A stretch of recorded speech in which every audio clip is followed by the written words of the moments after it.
Well, good morning, church. How is everybody? Woo! Okay, that'll do. Well, welcome to the Vineyard. As Kenny mentioned, my husband Mike and I co-lead pastor here at Larkspur Church, as well as our other community in Centennial Aurora, Smoky Hill Vineyard. And Mike today, he's not here. Sadly, you can't get to know him more today. He's down preaching at one of our friends' churches, the Vineyard in Colorado Springs. So we love to be I love what Kenny shared. We love to be the church that links arms with one another. So this is a great opportunity for us to do that and actually give their pastors a weekend off, which is exciting. So if we haven't met yet, I would love to get to know you and hear some of your story. You're coming in, if you're new here, you're coming in right at the tail end of a great series that we've been doing all summer long.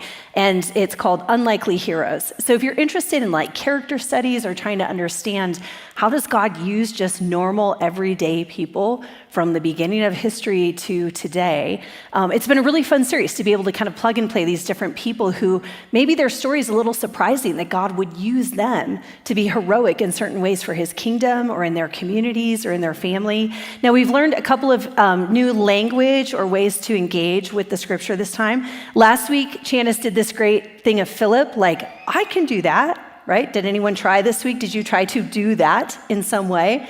I was really, that stuck with me all week. Am I going to listen and be present to what I can do? We also spent 1 week, we kept this back and forth dialogue where we would read the word of God and say, this is the word of the Lord. And the response, the liturgical response would be, thanks be to God. Do you guys know why we do that? Well, I'm going to tell you, you don't know, so I'm pretty excited. So in a Christian context, when we say thanks be to God after the word of God has been read, it's a liturgical response to the Bible that affirms the value and the truth of God's word. And actually, we become these active participants to say, this is still the wisdom and the direction and the guidance that God has given us that we can be present to today. So we're doing this affirmation thing, thanks be to God for what he's gifted us through his word, which is really fun. I mean, if you just took those two things out of this whole series as ways to be present in the way that you read the word or that you respond to God, that would be enough, right? But I have to say, one of my favorite heroes was when Mike was talking about Josiah, and that at a young age, as Josiah began to encounter God and began to move in the ways of the Lord as the word of God was revealed to them in their time, he began to deconstruct some things that his grandfather, these idols and these things that he had built put into the temple, this man of influence and authority, had put up things that weren't reflective of God. And Josiah, at a young age, began to dismantle that. That takes a lot of courage for a young person to begin to dismantle the things that their legacy, their family had put in place. And today, we're actually going to talk about another young man who does a very similar thing in his life circumstances. And I just want to encourage you, you might want to mark out a few days this week, or a few weeks this month, or a few months this year to dig into this guy's story. I will confess, I went a little long last night, so feel free to get up, use the bathroom, get a drink, get a donut. If you need a little pick-me-up, there's some coffee in the back. Because we're going to go all the way from Genesis 37 to 50. But don't worry, I'm going to summarize. Okay, I was super disciplined to cut things down, and I still went long yesterday. So hang with me, okay, guys? But I'm serious when I say there's so much meat to this story and to this young man's life, and it might be worth taking some time to really read through everything that happened in his family and in his journey. So to orient ourselves to this story is going to unfold in the hill country of the ancient world, in a very tribal area. We know that a serious famine is coming on the horizon, but the people of the day don't know that this is happening, not yet. The people group that we're looking at were not rising power, but they were a family. And I can tell you that Joseph's family, Joseph is who we're going to be talking about today, was a complicated system, if ever there was one. They are in Canaan, the land of promise, but the truth is it doesn't feel very good or promising right now. So we're going to take a look at Joseph and his brothers, but before we're able to do that, we need to just take one quick step back. So I guess actually we're going to go Genesis 25 to 50, okay? Because we have to take a look at Joseph's father, Jacob, to understand the things that we see that came out in Joseph's life and the way that the family seems to repeat these patterns of Jacob's family and older. So Jacob was the younger twin brother of Esau. If you remember hearing of Jacob's story, they were the children of Isaac and Rebekah. And even in the womb, they were said to have struggled. And that when the older brother Esau was born, that Jacob came out grabbing his heel. And so his name means supplanter. And people actually kind of say, well, he was trying to take his brother's power from the beginning. Maybe. Or maybe he was just like, please don't leave me, as his brother left the womb. I don't know. But Jacob obtains his brother's birthright. So to be the firstborn means you get all kinds of blessing and birthrights in the ancient world. And Jacob actually, well, first Esau sells his birthright to his brother. He was a hunter, Esau, and he must have been real hungry one day because he literally sold his birthright to his brother for a bowl of stew. I don't know, that's hangry. Now I get hangry, but that's like a whole other level, right? But later in his life, Jacob actually deceives his father on his deathbed. His father goes to bless his sons, and Jacob, with his mother's help, pretends he's Esau. Esau, I guess, was this hairy man, and so he puts fake, a rug on to trick his blind father to bless him as the firstborn. And I mean, this is pretty premeditated, right? So the deception enraged his brother, you can imagine, who then vowed to kill Jacob. And Jacob fled to his uncle's land to avoid being killed. Now, many years later, Jacob actually returns to Canaan, and he is afraid of Esau's revenge, understandably. And so on the journey, he is sure that Esau is going to come and kill him on the way. The night before he reconciles and meets back up with Esau, there's a story of Jacob wrestling with this man who is also named God. And some people in artwork, sometimes you see it depicted as an angel. I'll just say that actually isn't biblically supported. But Jacob wrestles with God. Ooh, you can still hear me? It's electric. The wrestling match was electric. So in this wrestle that God has with Jacob, if you remember the story, it says that Jacob never was the same, that he walked the rest of his days with a limp in his hip. And he, in this struggle and wrestle, he says, I will not let go. He's grabbing onto this angel, man, God thing, divine something. And he says, I will not let go until you bless me. And so he does get blessed. God actually renames Jacob in that moment to be Israel, which means he struggles with God. And this transformational thing that happens as Jacob wrestles and is renamed, he becomes Israel. There's a transformational divine encounter with God that changes him forever. It's not just a limp, though that was probably a really good reminder constantly. But he is transformed in that moment by his encounter with God. So Jacob becomes Israel. He has 12 sons. And if you think about this, at the time that this happened in Jacob's life, 12 of his sons, 10 of them were raised by a man named Jacob, and 2 of them were raised by this man named Israel, who is experiencing this transformational change in his life because of his encounter with God. It's an interesting thing to think about, the way that families, I mean, if any of you have siblings, you know your parents that you got were different than the parents your siblings got, right? So there's always relational things. I mean, our kids all the time are like, why? And I'm like, look, we did our best. We were tired. We showed up like we could, and we brought our best in the moment. Anyways, so this man raised his first 10 sons a particular way. He encounters God. And then Joseph and Benjamin experience a different kind of father, don't they? And we're going to see throughout the story as it unfolds the generational issues and the things that happen in their family that show up again and again and show up differently for Joseph and for Benjamin than they do for the older brothers. Okay? So Jacob's legacy, he was the father of the 12 tribes of Israel. His life, we can look at one as a story of deep transformation. And Joseph was born to him, his 11th son. And again, the one, along with his brother Benjamin, they were deeply loved. They were actually, though they were number 11 and 12, Joseph was treated like a firstborn because he was born to the woman that Jacob dearly loved. And then Rachel died giving birth to his brother Benjamin in labor. So we're going to enter the story of Joseph's life at Genesis 37. The scripture is going to be up here. If you want, there's a bookshelf in the back. You can grab it. If you like to have a physical copy, you're welcome to take one of those Bibles back there. Now, Israel loved Joseph more than any of his other sons because he had been born to him in his old age.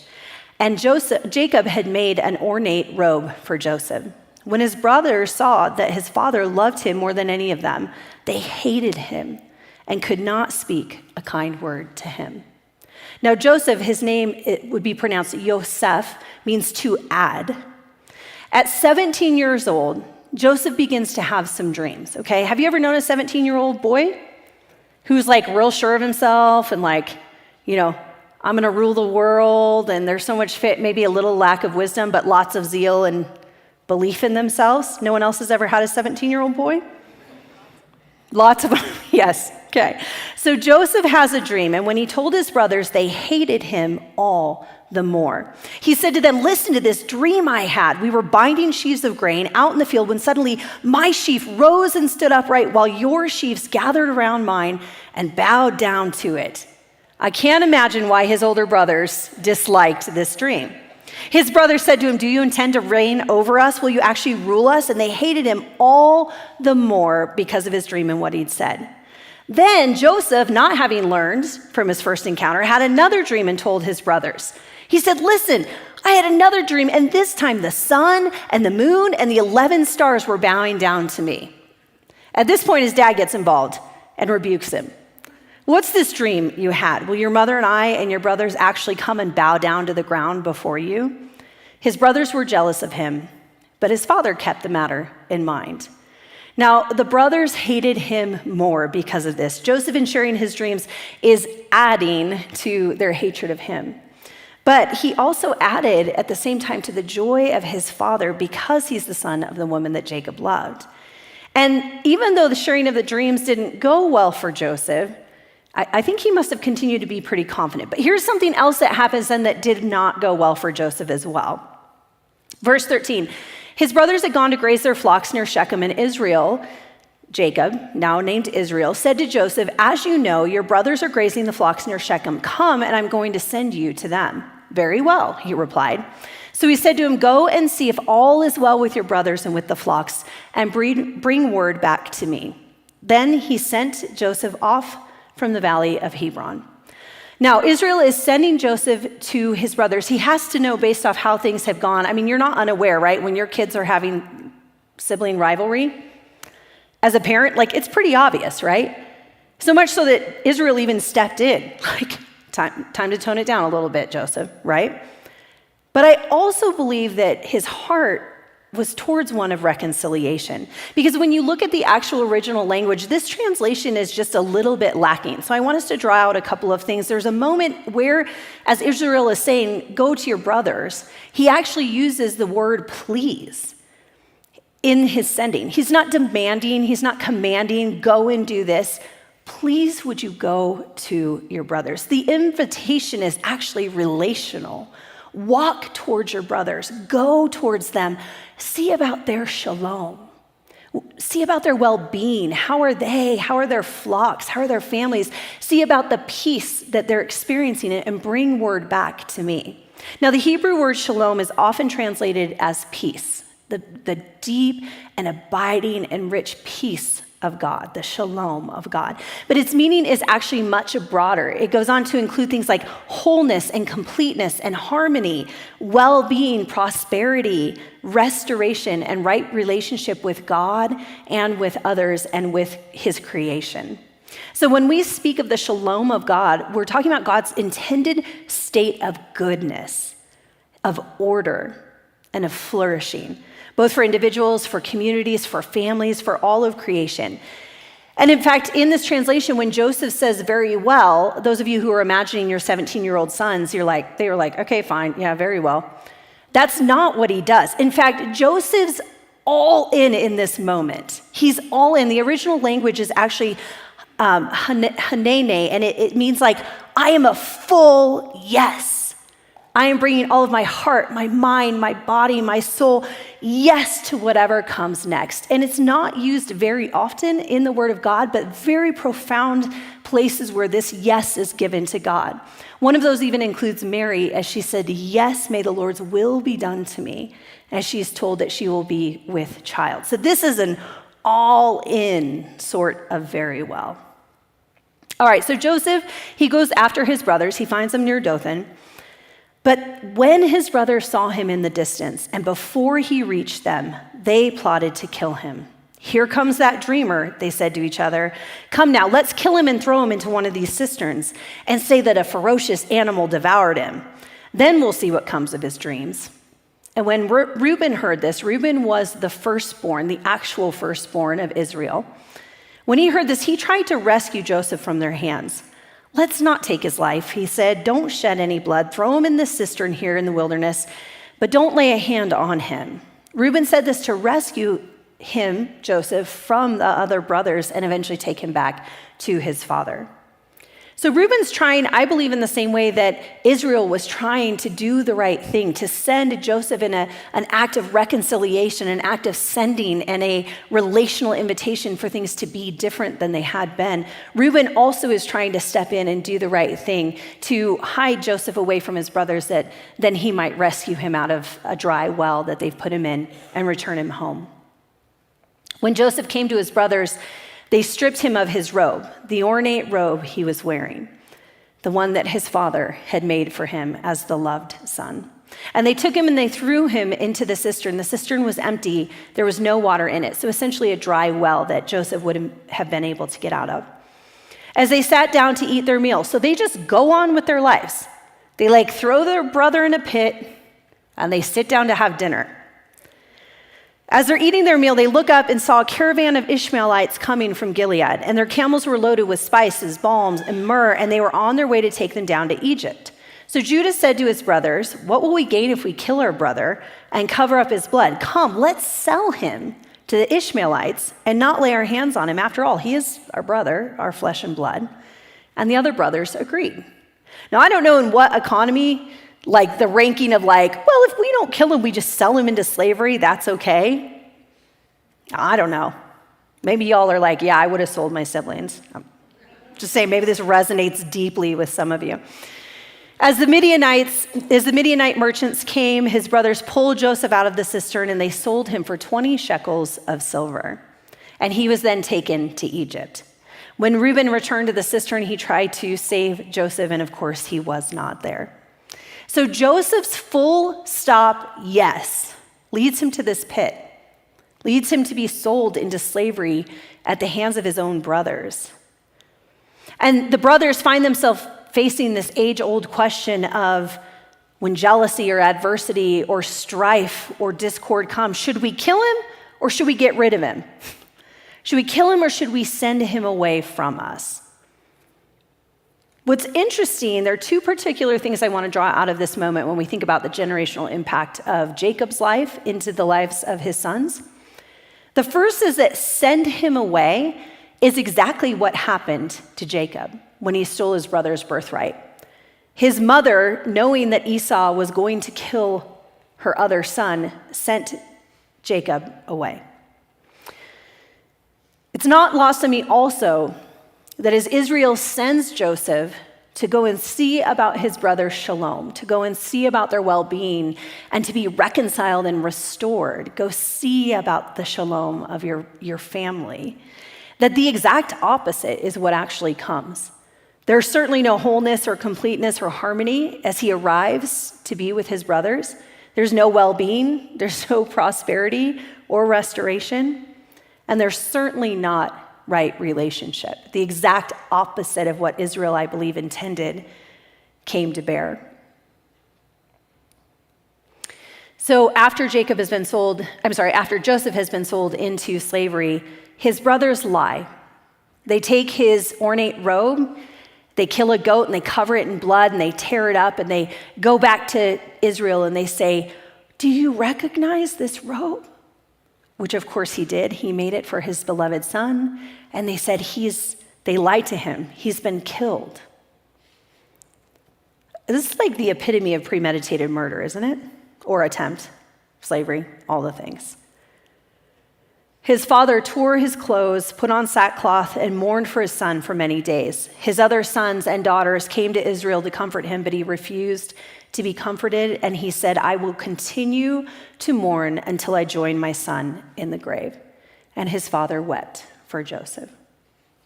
Now, I want us to pause for a moment, and I want us to think about how we might feel if our story was Joseph's. The betrayal that we experienced, the brokenness, it would be reasonable to think he might show up in his life bitter or blaming or broken or distraught. Maybe he would live his life out as a victim, expecting the world to constantly take him out and to plan his days plotting revenge against those who had done evil within his own family. But I would argue that Joseph, as an unlikely hero, shows up to break some of the generational ickiness, some of the generational cursing and sins that happened in this larger family. Joseph, who says, I will go to see about the shalom of my brothers and their flocks and their families. This is what Joseph continues to do throughout the entirety of his life. All of his days, he continues to be about the shalom of those who betrayed him and about the shalom of his family. We're going to fast forward through a lot of Joseph's lives because there are actually a lot more hardships that come. So first, of course, he was hated within his own family. He was betrayed by his brothers and sold. But then once he was sold, he was enslaved in Egypt. He was sold to Potiphar's home, and Potiphar was a high-ranking Egyptian official. And while Israel, is in the process of grieving that his son has died, Joseph's being sold into Potiphar's household as a slave. And he worked very hard. He actually worked very hard and gained trust in Potiphar's family. He was still, though, a foreign slave in a land devoid of family, freedom, and his own agency. In Potiphar's household, he operated as a man of integrity. Potiphar's wife began to take notice and decided she also wanted a piece of Joseph. And Joseph ran from the situation. He was like literally, there's the scripture that says flee sexual immorality. I always think of Joseph because he's like, his cloak ripped off as he went running out of the room. He fled this situation, but it didn't save him. He still was falsely accused by Potiphar's wife of sexual assault, and he was in prison for something he hadn't done. In fact, he'd done nothing wrong. And while in prison, he was then forgotten about. Over and over again, he continues to be a man of integrity who is given authority. He's actually placed in charge of certain things within prison, and he's a man whose character continues to be revealed. There's a couple times where he actually helps other prisoners in certain ways that as they're freed, he says, hey, don't forget about me. When you get in front of whatever ruling people of the time, when you get in front of them, don't forget about me. And over again, Joseph is forgotten about and left in prison. So throughout this life of tribulation and suffering, I want to point out that God was with Joseph over and over and over again. We're going to fast forward to Genesis 41, where, also electric, okay? Get ready, this dream gets real good. Joseph is given an interpretation of dreams that the Pharaoh of Egypt, the leader, like what we call the king or the president, he's given these dreams and nobody can tell him what they mean. Nobody can give him an answer as to what do these multitude of dreams mean. And then his cupbearer remembers, wait, there was a guy in prison who could interpret dreams. And he remembers Joseph. And so Joseph is called before Pharaoh, and he's told the dreams, and God gives Joseph a very clear interpretation of what Pharaoh's dreams mean. Essentially, he tells Pharaoh, these dreams that you're having are one and the same. God is telling you that there is this 7 years of abundance that's coming that will be followed by 7 years of devastating famine. And so Pharaoh, in response, says, since God has made all of this known to you, there's no one so discerning and wise as you. You shall be in charge of my palace, and all of my people are to submit to your orders. Only with respect to the throne will I be greater than you. So Joseph, a prisoner who's been forgotten about, betrayed by pretty much everyone he knows, is all of a sudden elevated to number 2 power in the entire, he's like vice president, from prisoner to vice president. Joseph at this point is 30 years old when he's elevated to this place of position and authority. Pharaoh says to Joseph, I hereby put you in charge of the whole of the land of Egypt. Pharaoh took his signet ring from his finger, put it on Joseph's finger. He dressed him in robes. Does that sound familiar? Fine linen. He put gold chains around his neck. He had him ride in a chariot as a second in command, and people shouted before him, make way. Thus he was put in charge of the whole land of Egypt. So Pharaoh literally takes his ring and says, you are now part of my family. My authority goes upon you everywhere that you go. You are in charge. Now, Joseph proved himself to be an incredible steward during this season and leader. He leads Egypt through this 7 years of abundance and then through this trying time of famine. In fact, he's so successful during the season of abundance and making sure that Egypt has all of this stored up, that it says there were such huge quantity of grains, like the sand of the sea, that it was so much that Joseph stopped keeping record because it was beyond measure. Can you imagine having so much that you're like, I can't even count that high? This is crazy, right? He was wildly successful. So 30 years old plus 7 years of abundance. We're going to jump back in the story 2 years into the famine, where Joseph gets a chance to reconcile with his family. Genesis 42, back in Canaan, where Joseph's family is, the famine threatens them and their very livelihood. Jacob, Israel, hears that there's grain in Egypt, and so he sends his 10 older sons to buy some so that their family can survive, that they can live. Israel keeps Benjamin, the youngest son, home as he's afraid something will happen to him. And Joseph at this point was the governor of the land. So as soon as Joseph sees his brothers coming, he recognizes them. But for some reason, he pretends like he doesn't. And he actually pretends to be a stranger who speaks harshly to them and says, where do you come from? From the land of Canaan. They replied, to buy food. Although Joseph recognized them, they did not recognize him. And then Joseph remembered his dreams. So Joseph goes on to inquire about the family. Do you have another brother? And he learns his brother Benjamin, his full brother Benjamin, is safe and well. He learns that his father is still alive. And there's this whole dialogue about him saying, you guys are showing up to spy on our lands, and kind of challenging the older brothers. And they say, no, we're honest people. We just need food to live. So he says, okay, well, if you're honest, if what you say is true, leave Simeon, leave one of your brothers behind. I'm going to put him in jail and hold on to him till you come back with the other brother. Right? Joseph, of course, is orchestrating an opportunity to be reconciled with his youngest brother. But the boys don't know this. And it's interesting that their response to this challenge from Joseph, reveals what they have been carrying for an entire lifetime of guilt. They said to one another, surely we are being punished because of our brother. We saw how distressed he was when he pleaded with us for his life. When they put Joseph in the cistern and then went on to eat their meal, he was pleading with his brothers for his life. They said, but we would not listen, and that's why this distress has come on us. Reuben replied, didn't I tell you not to sin against the boy? But you wouldn't listen, and now we must give an accounting for his blood. The brothers go back to Canaan, and they try to explain to their dad, like, hey, this happened. Oh, and by the way, on the way home, they each were loaded up with a sack of grain to feed their family. And Joseph ensured that the money that they had brought for each bag was shoved back inside each bag of grain. So they begin to uncover this silver, and they're like, oh no, God must be cursing us. Something has gone terribly wrong. Israel is not interested in sending Benjamin back with them. In fact, like poor Simeon, there's no dialogue about like, okay, well, one of my sons is in prison, like maybe, No, he's just like, no, you can't have him. So Reuben again tries to do the right thing. He sticks his neck out and he says, I'm going to be responsible for Benjamin. Anything that happens to him, it will happen to me. It will be on my head. So eventually, after they've eaten the grain that they have and they're back in this desperate place, Israel relents and he says, okay, take Benjamin under Reuben's care and go back.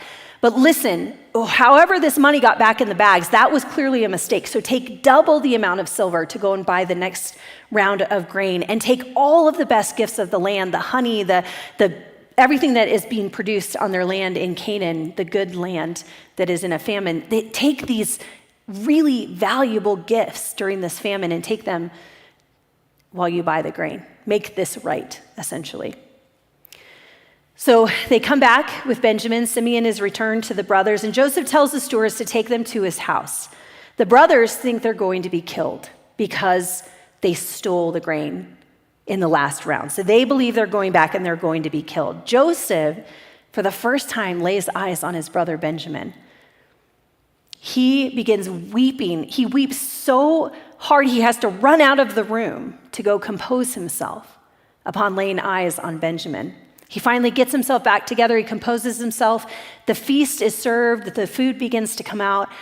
And Benjamin's portion comes out, and it's 5 times bigger than anyone else's. And the brothers are like, what is happening?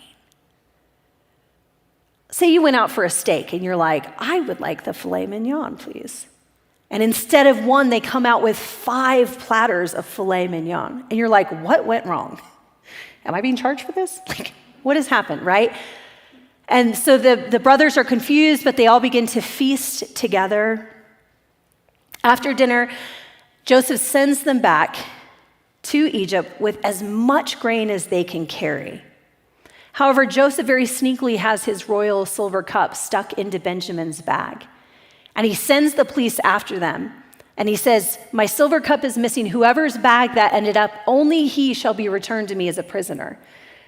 This is where Joseph goes a little off track. You're like, dude, you were doing so good. I think he's trying to find a way to actually have his brother back with him, to have just his brother come. So the guards go after and find the cup in Benjamin's bag. And Reuben's like, no, all the brothers are like, you cannot take him. You don't understand, this will kill our father. So they all go back to Egypt and they try to convince, no, you can't take Benjamin. You can't have him. In Genesis 44, we see Joseph acquiesce, and he finally reveals himself to his brothers. He asks everybody to clear his home, to clear the area, and just the men, the brothers, are there. And he says to his brothers, come close to me. And when they had done so, he said, I am your brother Joseph, the one you sold into Egypt. And now do not be distressed and do not be angry with yourselves for selling me here, because it was to save lives that God sent me ahead of you. This is pretty remarkable, right?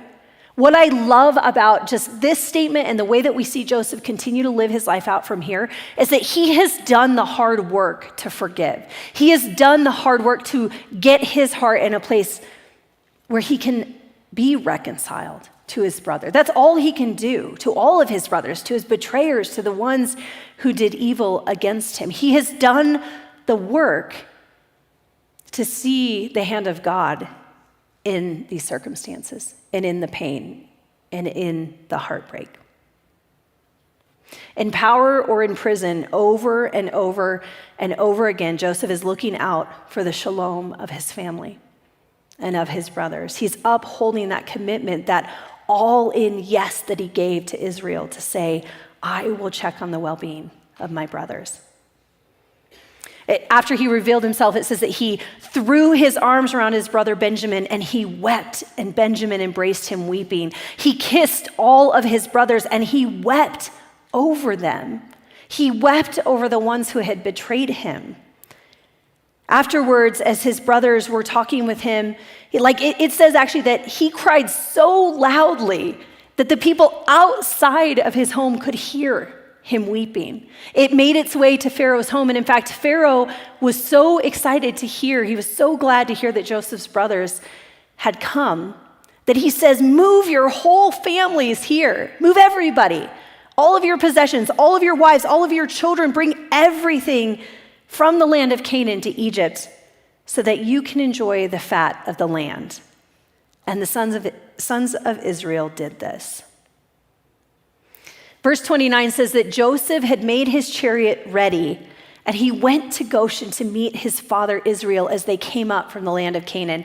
This is so reminiscent of the prodigal son, isn't it? That the father went running out, no matter the circumstances, no matter how far the son had gone from him, went running out to greet him. Joseph does the same thing with his own father. He made the chariots ready. He goes to meet Israel, and as soon as Joseph appeared, he threw his arms around his father and he wept for a long time.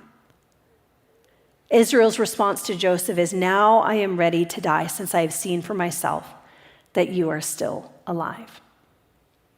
This man Joseph knows how to lament.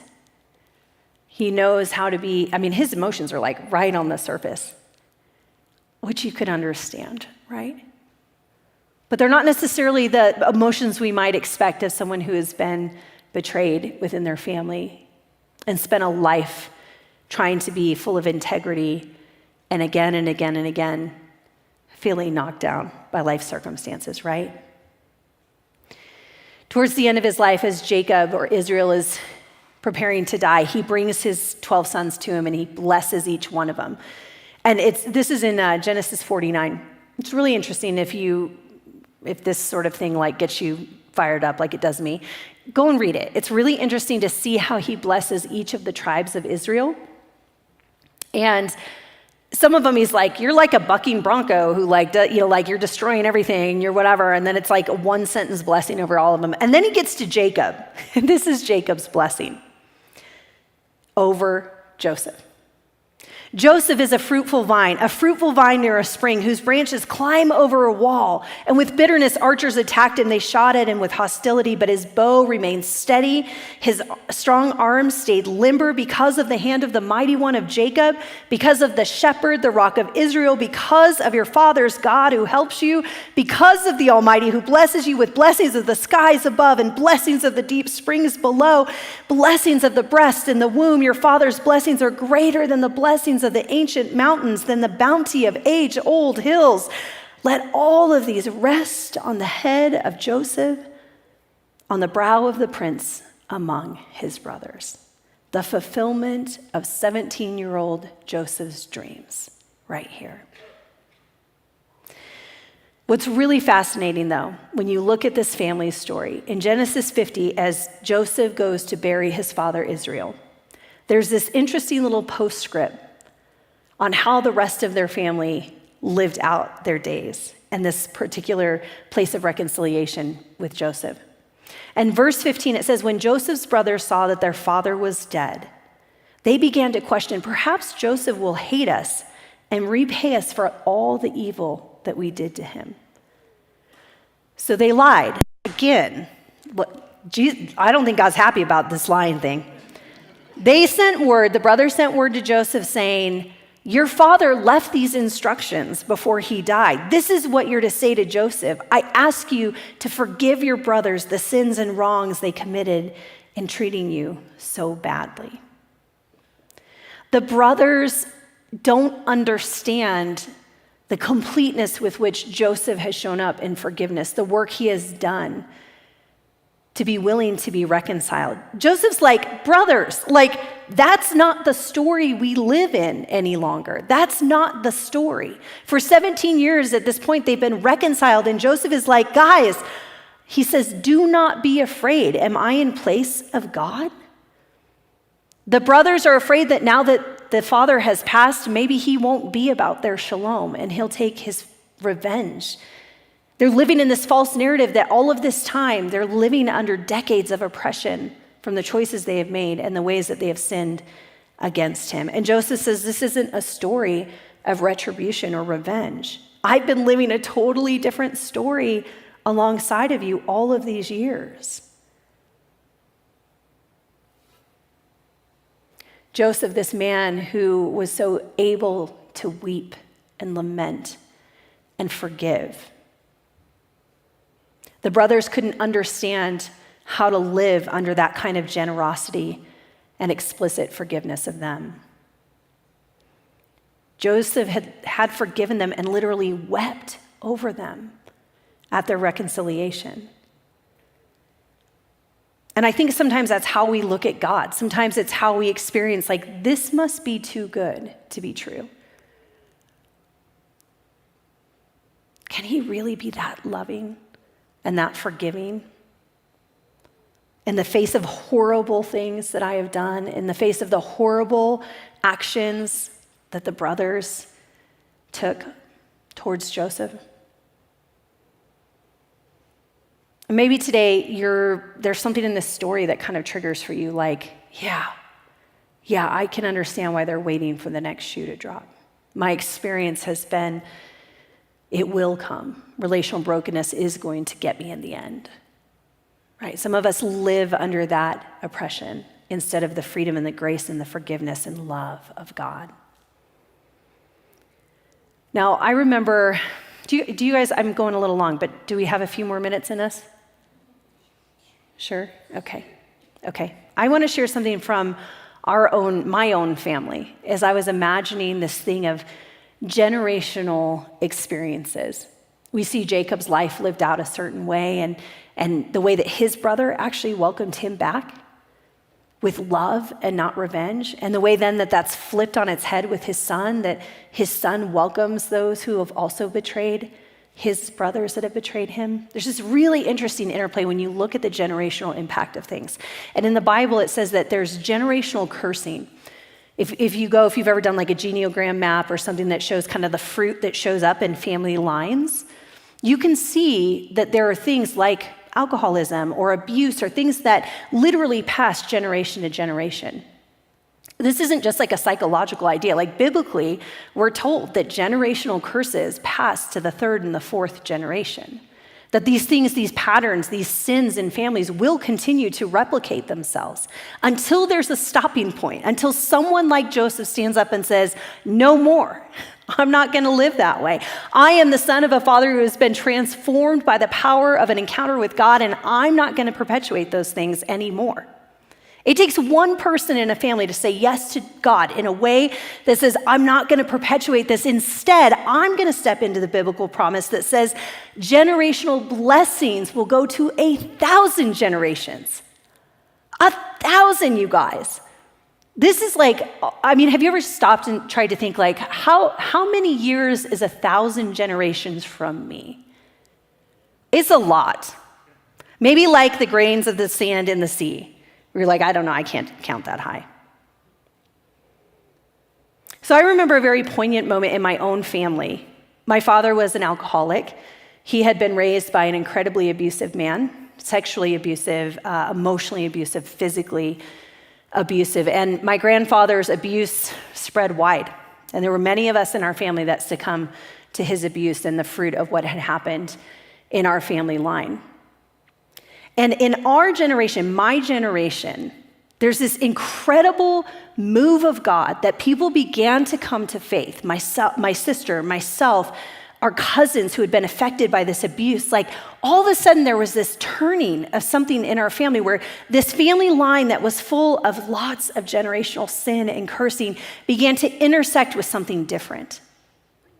And I always wondered, I was like, there's like my great-grandmother Emerson was her, and she was like real spunky, So I'm like, I think I must be like Grandma M's offspring, right? I'm a little feisty, if you don't know that. So I always kind of felt this like affinity towards, I wonder if she was a woman of faith. Like, I wonder.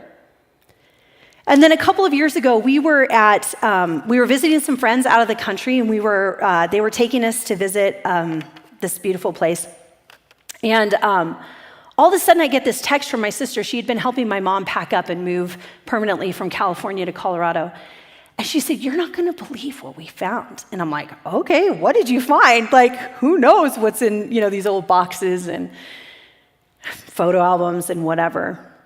And there are lots of things. Every family, I don't know any family that doesn't have some story or some person or something that you're like, what did you find, right? You're like, I don't really think I want to talk about that anymore. But it wasn't that. In this case, it was a spiritual heritage that surfaced within my mom's line that I had no idea about. So this is a letter from my grandma, from my mom's mom. And they were children of the Depression, my grandma Gaffney, and they lived a really hard life, honestly. They're very hard relationally, hard medical things, hard children of the Depression, all of the things that you imagine. And I didn't know her very well. Like the circumstances around her life meant that I didn't get to know her till I was a little bit older, and then she passed away pretty quickly after. But as I started to read this letter, I just wept. I'm in the car, I can't even talk, I can't even articulate. Mike's looking at me like, what is going on? And I'm like, I can't even I'm just weeping. Luckily, I wasn't the one driving, or I wouldn't have been reading it. But I'm crying all the way down the road as our friend Doug is driving us. And I'm reading these words of generational blessing that I didn't even know existed in my family. In this letter, essentially my grandmother wrote this as a blessing to her children. She had 4 children. And she was writing about her own faith. Essentially, she's writing like a psalm about how dark some of the nights were, and yet God showed up, right? The Psalms over and over again are these laments of like, but God shows up. And she says, here's just a couple of excerpts that I'll share with you. She says, God's given me some very special cares, talking about all of these challenges in her world, but that he was giving her the strength to bear these cares. She said, prayer was her and her husband's strength through the years. And amidst, yes, it was mingled with fear and with worry, and that the path had been a long one. It had been a long way, but she says, instill in our grandchildren faith and love. She says, God be with them. Show them there's a greater one above. Remember my wish to keep faith in God, and as always, to love one another.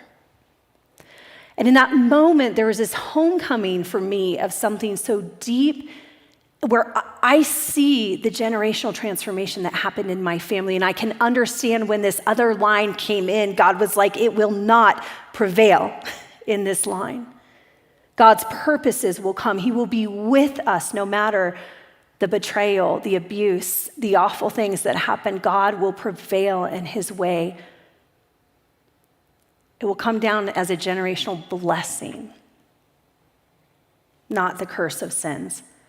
So my question is, I have prayed for us this week, as I prayed for each of you, as I've prayed for our family at Smoky Hill, I just feel like God, there's a couple things that I think he just wants to challenge us in. And the first is, what generational blessing do you want to pass down? There might be some of us that were victims of abuse or victims of betrayal or victims in some way in our family that were like, I just want to pretend that doesn't even exist.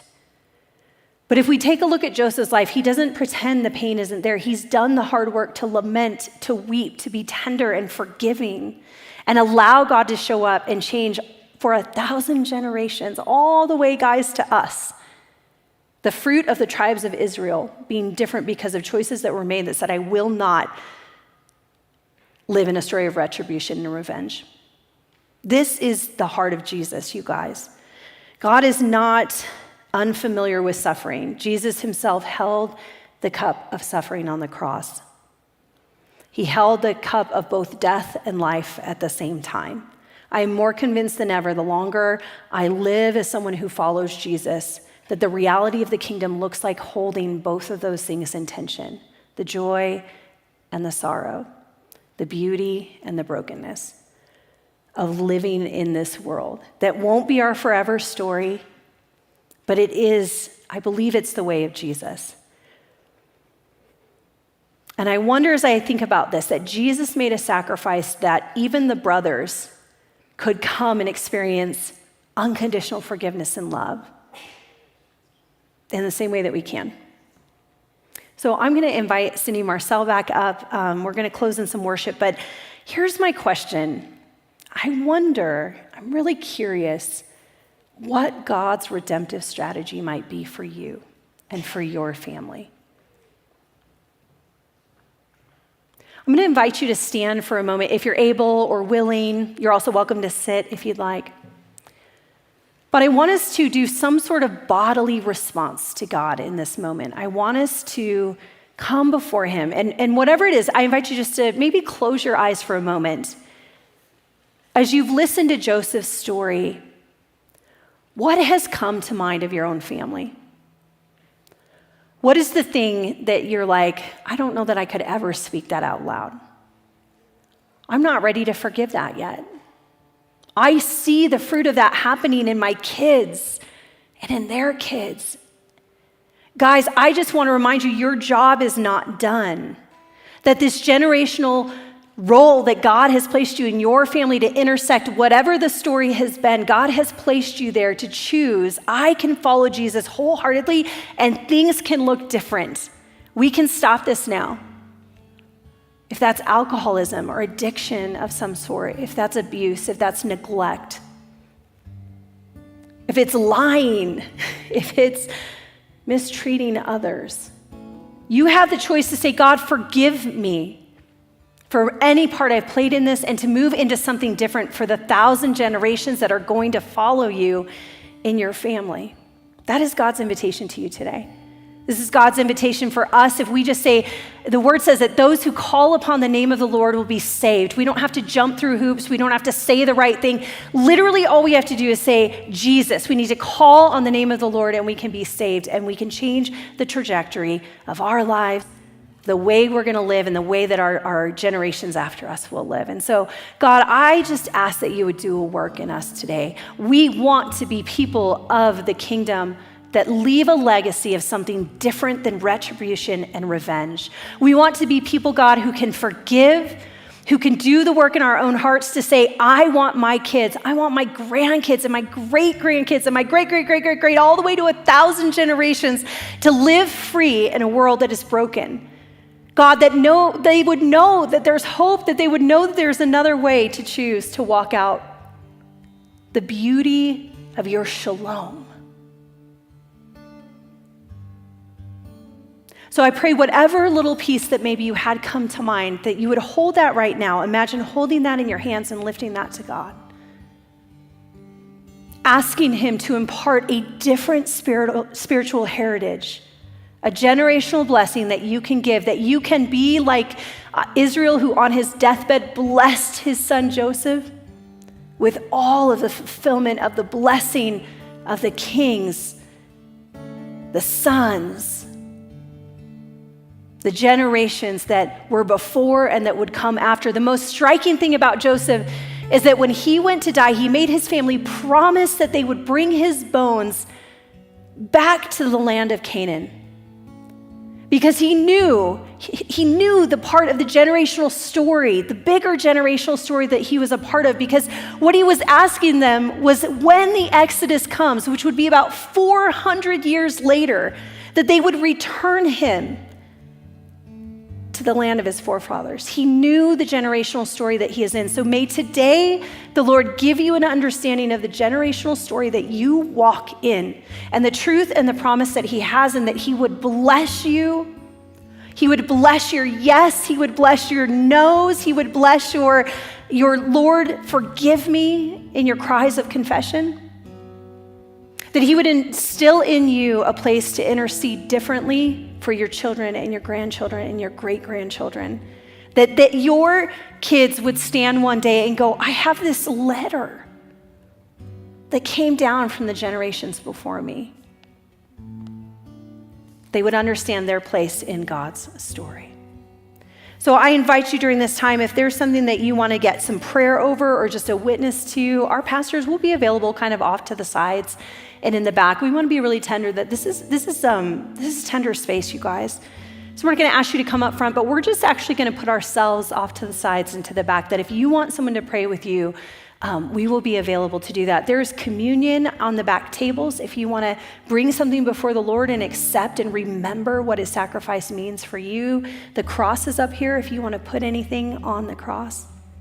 God, would you strengthen us to live a different story than the ones that we are immersed in?